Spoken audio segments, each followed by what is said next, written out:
This is Rocks the Core, and I'm your host, Warita Wimbush.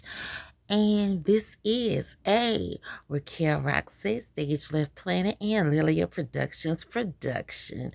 And today's episode is Al Sharpton calls for cash, money for the blood of Jordan Neely.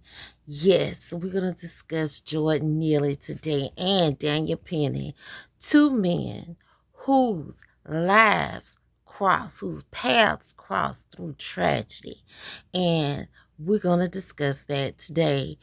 I am looking at this issue, looking at this case with a balanced point of view because I feel that people such as Al Sharpton and even Jordan Neely's father and other family members who are in agreement are really going out of their way to exploit this situation, and not just those parties, but the parties that are in opposition, that show no compassion or can see no empathy for Jordan Neely situation as well, because there are people who are agents of chaos, social agitators on both sides of the issue. And I would like to bring a fair and balanced perspective to this issue, which should be taken with a wholehearted, utmost seriousness. Now, the thing that I want to point out is this.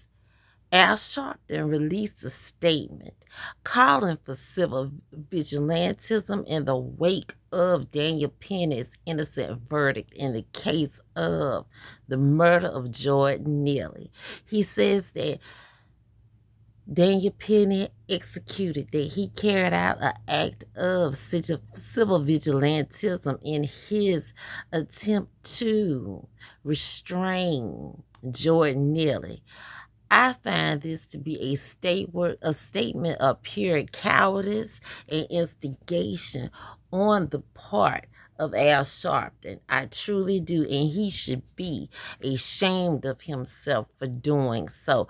It is a statement of cowardice, a statement of selfishness, greed, and instigation with no regard for Jordan Neely himself, neither Daniel Penny nor the public at large, American citizens at large, at all. It is reckless, it is senseless, it is dangerous, and I really think that Al Sharpton, for calling for such violence, inciting such violence, for his own call of civil vigilantism, I think Al Sharpton needs to be arrested. I really do. I mean, he's already attempted to incite chaos on President Donald Trump's inauguration in 2025, January 2025. And now Al Sharpton has taken it upon himself to exploit the tragedy of the death of Jordan Neely. So let's talk about it. Now, Daniel Penny is a hero. He is a hero who risked his life to protect the lives of others from Jordan Neely, who was mentally unstable and experiencing an episode of psychosis at the time that Daniel Penny approached him. And I'm so sorry for Jordan Neely. He was frantically pacing and shouting about being hungry and thirsty. He was homeless. And he was also threatening others that were on the train with he and Daniel Penny. He said he didn't care if he went to jail. And we'll discuss his arrest record a little later. Daniel Penny was trying to de-escalate the situation and protect passengers by restraining Jordan Neely. His intent was not to harm. Daniel Penny's intent was not to harm. Okay? His intent was not to harm. Jordan Neely had been suffering from mental illness after the 2007 murder of his mother by her boyfriend, after which she was found in a suit, after which her body was found in a suitcase in the Bronx. After that, Jordan Neely has pretty much, he, for lack of better, he dealt with severe mental illness afterwards. And I'm so sorry that he experienced that. I truly am. I truly am. It just, it breaks my heart. It just breaks my heart.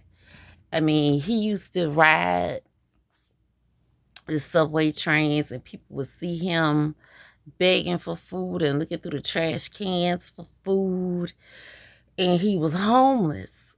Where was his family? His father is trying to sue. His father is trying to sue, but where was he? Where was he for Dan? What was he for Jordan Neely? Where was he for Jordan Neely's mother? What happened to him? And now he has the audacity to try to sue. And in terms of Al Sharpton is a grifter, and he's been a grifter well before I even entered into this physical world. He really has been. I remember so many incidents involving him where he loved to jump his big greasy behind in front of a camera and get the time out, and we're gonna march and we want justice and all that stuff. And he's a thief and a grifter and an exploiter. And the people that he's grifting and the people he's exploiting are the people he proclaims to be a leader of. He's appointed himself the leader of, which are Black people. And most Black people don't even want to be we don't want anything to do with Al Sharpton. Al Sharpton is a disgrace. He is an apostate, false prophet is what he is, who wants money at any cost. He will accept money from the likes of Planned Parenthood, which is an organization created for the purpose of depopulating Black people across the people of African descent across the African diaspora. That was the goal of Margaret Sanger, because she was a Malthusian eugenicist. That was Margaret Sanger's goal. The Indian Irish Kamala Harris did not care, because she had nothing invested into the Black community, because she does not actually identify as Black, nor did her relatives. Her dad does not identify as Black. And you don't have to be Black to be Jamaican. Irish people settled in Jamaica. There are plenty of Asian Jamaicans and Southwest Asian Jamaicans, known mostly as Indians, in Jamaica. And that is what she is. She is descended from Irish Jamaicans. Her dad has probably written articles, probably done interviews rather, and written a book about his Irish ancestry. He has not mentioned any that I've researched, has not mentioned any Black ancestors or anything like that. His pride goes toward Miss Chrissy, the Irish Miss Chrissy, and Beryl. That's who he claims. I was saying not to throw shade at Candace Owens, but I had written about this, and I had written about it, and maybe about a year or more ago. And I'm glad that Candace did the research as well. She did an extremely in-depth dive on the ancestry and family of Kamala Harris. And I'm glad because she has a huge platform for which more people can see and have access. They can access her platform, and that is wonderful. Now, back to Jordan Neely and Daniel Penny. Now, we need to look at this situation, look at the Daniel Penny verdict with a level head and not our emotions, okay? And the thing is this: Jordan Neely, in addition to the trauma, the PTSD of dealing with his mother's murder, he also was suffering from HIV/AIDS, drug addiction, and as stated earlier, homelessness. After he passed away and an autopsy was done on him, synthetic marijuana was found in his system. And for years, let's see, he had been homeless. He had been in and out of the medical and legal system so often to the point that he was on a top 50 list of homeless people who were in the most dire need of care. And as a result of these things occurring in Jordan Neely's life, Jordan Neely exhibited erratic behavior that endangered himself as well as those around him. His father and family, again, they've taken it upon themselves to exploit the situation, talking about their suing. But I'm like, when Jordan was hungry, digging through the trash cans, when Jordan needed help, where on earth were you people? Where were you? Where were you? And Jordan Neely had an arrest record that included 48 cases, some of which involved a 2021 attack on a 67-year-old woman from which she sustained a broken nose, a fractured orbital bone, and bruising and swelling and substantial pain to the back of her head as a result. He was also arrested for public lewdness and because he pulled his pants down and exposed himself to a female stranger. He had a misdemeanor assault for hitting a woman in the face and criminal contempt for violating a restraining order. And to Philemon Castile Baltazar, who was 68 years old, on the platform of the West 4th Street station in Greenwich Village. He punched Philemon in the face. Philemon said, out of nowhere, he punched me in the face. That is what he told the New York Daily News. And he hit another man in the face so hard that he broke his nose on the very platform on which he died. And the DA, New York DA Alvin Bragg, stated, as with every case, we followed the facts and the evidence from the beginning to the end. A grand jury voted to indict, and the office carefully presented this case to the trial jury. Over the course of the trial, we introduced medical records, videos, body cam footage, and testimony from over 30 witnesses, including from the city's office of the chief medical examiner. The jury carefully deliberated for 4 days. They requested readbacks of testimonies and asks for video footage to rewatch, as well as written definitions of the law.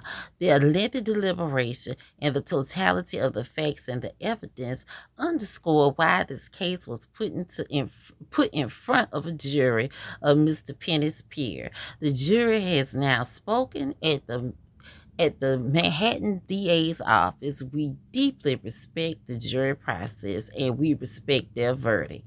Now, Al Sharpton, let's get back to that grifter. Al Sharpton calls Daniel Penny's act of altruism civil vigilantism. And as I stated, I call Al's doing so abject cowardice. It is abject cowardice. I call it abject cowardice, shrouded in selfishness and greed. For decades, Al Sharpton has been a grifting social agitator, as I stated earlier, an agent of chaos who has been a shameful detriment to the black community. That is what Al Sharpton has been. Now he wants to raise blood money for the death of Jordan Neely. Al is inciting violence with a call for civil unrest. That is what Al is doing. In the midst of the chaos, Al will not be front and center aside from getting a photo op. No, he will not be. He will not be front and center aside from trying to get a photo op. Okay? He is going to use his followers as expendable toy soldiers and human shields to make himself seem as if he's some sort of great leader or something, for which he is not. He is he's an abomination. As he's an abomination is what Al Sharpton is. And most recently, black churches and organizations across America have renounced in association with him by demanding that he be fired from MSNBC's Politics Nation for accepting money from two donations of, let's see, yes, it was two donations of $250,000 for his nonprofit from the Kamala Harris campaign. Now, his nonprofit, I'm gonna go ahead and say the National Action Network. What an uncreative, just mundane name. It just says, okay, I'm just gonna slap this name on here right quick, because we not really about no serious action. Yeah, giving out a couple of giveaways to write out for taxes to say, yeah, we did this charitable thing. See, this is why we a nonprofit. Yeah, you do that, but still to instigate issues and cause even more problems in the black community and society for your own personal gain. That is wicked and very evil. Very evil. And in my opinion, Al Sharpton is a devil. Al Sharpton's theological and political stance has been in direct opposition to God's word. And here are the reasons why. And I've listed these reasons in previous articles that I've written, and I will list them again in every article that I write regarding Al Sharpton, and I will add to the list. Al Sharpton has incited racial conflict by colluding to sensationalize the fake hate crime against Tawana Brawley, costing a New York police officer his career and reputation.